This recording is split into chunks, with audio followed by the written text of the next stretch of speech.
জুলাই সনদ, শহীদদের রক্তের উপর এই জুলাই সনদ তৈরি হচ্ছে। সেই সনদে আজকে রাজনৈতিক দলগুলো ভেটো দিচ্ছে। তারা রাজনৈতিক সংস্কার চায় না। হাসিনা যে কারণে ফ্যাসিস্ট হয়ে উঠেছিল, যে রাষ্ট্র কাঠামোর মাধ্যমে একজন শাসককে ফ্যাসিস্ট করে সেই ফ্যাসিবাদের উপাদানগুলোকে সমলোৎপাটন করার জন্য আমাদের 24 ছাত্র জনতা জীবন দিয়েছিল।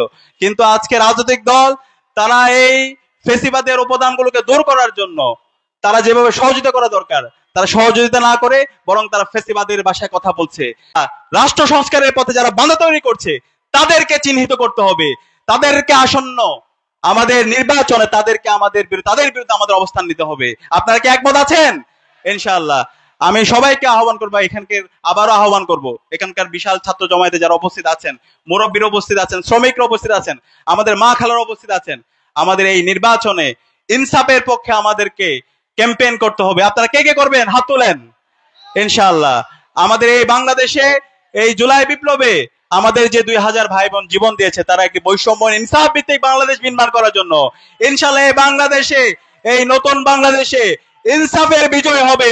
শহীদদের রক্ত যেই জমিনে আছে সেই জমিনকে আল্লাহ তাআলা কবুল করে নিয়েছেন, সেই জমিন ইনসাফের হবে। শহীদদের আকাঙ্ক্ষার আলোকে নতুন বাংলাদেশ বিনির্মাণ হবে ইনশাআল্লাহ।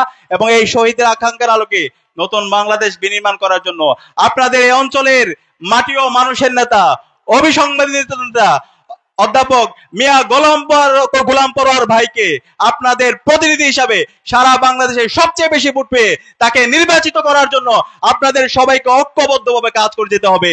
আপনারা সবাই একমত আছেন?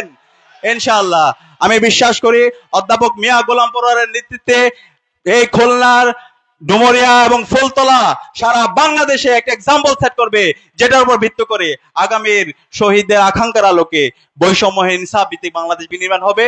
এবং এর উপর ভিত্তিতে শহীদদের যে প্রত্যাশা, আমাদের যে প্রত্যাশা, এই অঞ্চলের মানুষের মুক্তির জন্য যে দীর্ঘদিনের লড়াই, সে লড়াই বাস্তবায়ন হবে ইনশাআল্লাহ।